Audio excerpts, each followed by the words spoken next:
North India वालों को लगता है ना शिवाजी हमने इज्जत तो दे ही दिया, जबकि रियल में केवल इनका ये नाम है। एक उतने बड़े महान योद्धा के लिए डायरेक्ट केवल नाम लेना अपमानजनक हो जाता है। अब डबल जी तो लगाएगा नहीं, शिवाजी जी, इसलिए देखिएगा शिवाजी महाराज बोलते हैं लोग। शरद खेलकर आप शिवाजी का रोल प्ले कर रहे हैं। छत्रपती शिवाजी हाँ, Chhatrapati Shivaji, I am sorry.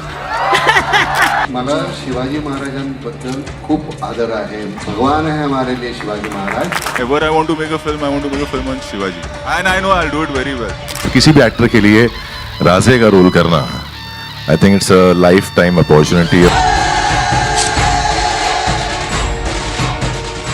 Chhatrapati Shivaji Maharaj, जिन्हें हम भगवान की तरह पूजते हैं, जिनके लिए हर मराठा पागल है, क्योंकि हर मराठा का श्वास है छत्रपति शिवाजी महाराज। और तो और पूरे महाराष्ट्र के साथ साथ भारत देश की शान है छत्रपति शिवाजी महाराज। बहुत ही ईमानदारी से और दिल पर हाथ रख के बोल रहा हूँ, मैंने बहुत सारे वीडियोस बनाए, लेकिन आज बीइंग अ मराठी मानुस वीडियो बनाने के लिए मुझे गर्व महसूस हो रहा है, क्योंकि आज मैं वो टॉपिक छेड़ने वाला हूँ जिसके लिए आप सब उत्सुक हैं। एंड इसी टॉपिक से महाराष्ट्र का पैन इंडिया विजन भी क्लियर होगा कि कैसे मराठी सिनेमा भी पैन इंडिया तक पहुंच सकता है। तो भाइयों और उनकी बहनों, आपने इस वीडियो पर क्लिक किया तो प्लीज पूरा देखना, और अगर वीडियो अच्छा लगे तो ही सब्सक्राइब करना। देखो यार, एक बात तो सोचने जैसे, जिन छत्रपति शिवाजी महाराज को हम इतना मानते हैं, इतना पूजते हैं, क्या उन पर एक पैन इंडिया मूवी नहीं बन सकती जिसको हम देखने के बाद उसे भी बाहुबली की तरह ही सेलिब्रेट करें? क्योंकि बाहुबली एक फिक्शनल स्टोरी होने के बावजूद भी हमने उसको इस तरीके से सेलिब्रेट किया जैसे मानो पूरे इंडियन सिनेमा में ऐसी मूवी बनी ही नहीं। इसके पीछे मूवी की स्टोरी तो थी ही, लेकिन साथ में था एस.एस. राजामौली का प्रेजेंट करने का तरीका, जो हमें इतना रियलिस्टिक फील देता है कि हम सीधा मूवी से कनेक्ट हो पाते हैं। और जरा सोचो, अगर एक फिक्शनल स्टोरी के साथ वो ऐसा कर सकते हैं तो छत्रपति शिवाजी महाराज ने क्या क्या कारनामे करके दिखाया है, उस पर अगर एक पैन इंडिया मूवी नहीं बनेगी तो भाई साहब इंडियन सिनेमा का होना और ना होना एक बराबर है। सही बात है। क्योंकि इंडियन सिनेमा की स्टार्टिंग से, यानी मैं बात कर रहा हूँ 1923 से लेकर अब तक, छत्रपति शिवाजी महाराज पर 55 से भी ज्यादा फिल्में बनी है, लेकिन मजाल है इनमें से किसी ने भी आज तक पैन इंडिया में अपना परचम लहराया हो, किसी ने नहीं। जबकि इनमें से बहुत सारी फिल्में वेल डिजर्विंग थी, लाइक हर हर महादेव, मी शिवाजीराजे भोसले बोलते हैं, पावन खिंड, फतेह शिकस्त, शेर शिवराज। इनमें से मी शिवाजीराजे भोसले को छोड़ दे तो बाकी सारी फिल्में तो अभी अभी रिसेंटली आई है, जो कि पूरे पैन इंडिया में चलना डिजर्व करती थी, लेकिन नहीं कर पाई due to lack of pan India vision. अब देखो, मैं तुमको अगर एग्जांपल दूं पैन इंडिया विजन का, तो रिसेंटली नितेश तिवारी की रामायण बन रही है, 2 पार्ट्स में बन रही है, और 830 करोड़ का इसका बजट है भाई साहब। और इसकी मार्केटिंग स्ट्रेटेजी देखो, इसमें रणबीर कपूर को कास्ट कर लिया गया है, लेकिन नितेश तिवारी जो इस पर मेहनत कर रहे भाई साहब, जिस प्रकार से इसके विजुअल इफेक्ट्स पर एक काम कर रहे हैं और जिस हिसाब से ये लोग इंटरनेशनल हेल्प ले रहे हैं, इससे बोलते हैं पैन इंडिया विजन। अब तुम लोग ही मुझे बताओ, ऐसी कौन सी मराठी फिल्म है जिसने ऐसा विजन सेट किया है? अब इसके पीछे क्या रीजन है, मराठी इंडस्ट्री क्यों ग्रो नहीं हो पा रही है, और क्या वो मेन रीजन है मराठी इंडस्ट्री के डाउनफॉल का, इस वीडियो में मैंने बताया है। ये वीडियो हमारे चैनल का हाईएस्ट वॉच्ड वीडियो है, जो लगभग अभी 60,000 व्यूज क्रॉस करेगा। अब बात करते हैं the Maratha pan India vision कैसे बन सकता है। अब इस बात से तो आप लोग भी एग्री करोगे, जितनी भी फिल्में हमारी शोभा पर आज तक बनी है, उन्होंने पब्लिक में उस लेवल का क्रेज सेट नहीं किया जितना एक्चुअल में उसे चाहिए, और खास करके तब जब इसे किसी मराठी एक्टर ने पोर्ट्रे किया हो, ड्यू टू लैक ऑफ स्टारगिरी। स्टार नहीं है इनके पास, बट पासा तब पलट जाता है जब उसी मराठी अनसंग वॉरियर्स को बॉलीवुड एक्टर्स प्ले करते हैं। मुझे बताने की जरूरत नहीं है तानाजी ने क्या कमाल किया, मुझे बताने की जरूरत नहीं है आदि पुरुष ने क्या कमाल की, नहीं, अरे वो सेम डायरेक्टर है ना, इसलिए गलती से जानबूझकर बोल दिया।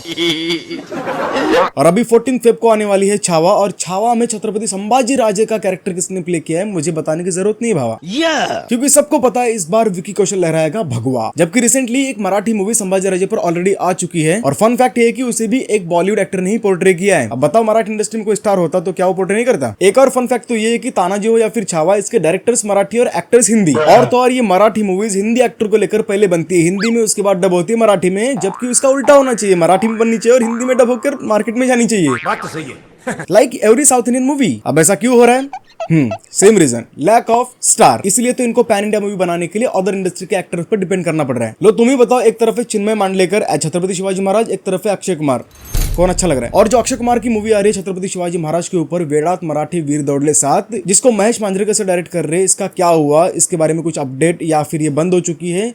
इसके बारे में अगर वीडियो चाहते हो तो बताना कमेंट में, नहीं तो तुम लोग ही बताओ क्या ही जरूरत है महाराष्ट्र की शान, ये जो कैरेक्टर है ऋषभ शेट्टी को देने की। वो तो मराठी इंडस्ट्री से बिलोंग भी नहीं करते, और ना ही वो अच्छे तरीके से हिंदी बोल लेते हैं, लेकिन फिर भी इसके प्रोड्यूसर और डायरेक्टर संदीप सिंह ने ये कैरेक्टर ऋषभ शेट्टी को देने का सोचा। And the reason behind is Kantara की सक्सेस। कांतारा के बाद रातों रात ये बंदा पैन इंडिया स्टार बन चुका है, और अभी उनका कांतारा 2 के लिए जो बियर्ड वाला लुक है वो छत्रपति शिवाजी महाराज के लुक के लिए काफी परफेक्ट बैठ रहा है। अब ऋषभ शेट्टी पर तो मेरे को पूरा भरोसा है, लेकिन डायरेक्टर संदीप सिंह की ये सिर्फ सेकंड मूवी होने वाली है, क्योंकि इससे इससे पहले उन्होंने सफेद मूवी डायरेक्ट की थी और सिर्फ अब तक वो प्रोड्यूसर रह चुके हैं। और इससे पहले उन्होंने इंडस्ट्री में as a CEO of Bhansali productions and producer ही काम किया है। लीजेंड स्टूडियोज उन्होंने ओपन किया है, जिसमें मेरी कॉम सरबजीत जैसी मूवी को उन्होंने प्रोड्यूस किया है। लेकिन एक बात बहुत ही ज्यादा इंपॉर्टेंट है, छत्रपति शिवाजी महाराज के इस कैरेक्टर को ग्लोबली पहुंचाने के लिए इनिशिएटिव लिया था मराठी के star Riteish Deshmukh and Nagraj Manjule sir ने। क्या बात कर रहे हैं?